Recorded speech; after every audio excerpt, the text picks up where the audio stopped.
నీ జీవితంలో, నీ బ్రతుకులో, నీ కుటుంబంలో దేవుడు ప్రార్థన చూడాలని కోరుకుంటున్నాడు. ఆమని చెప్దామా గట్టిగా?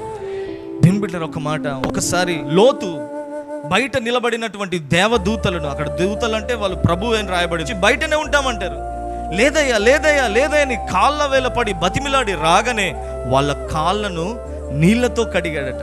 నేను అంటున్నాను దేవుని బిడ్డలారా, నీ ఇంటికి వచ్చే దేవుణ్ణి కన్నీళ్లతో ఆయన పాదాలు నువ్వు కడగగలగాలి. ఆమెను చెప్దామా గట్టిగా?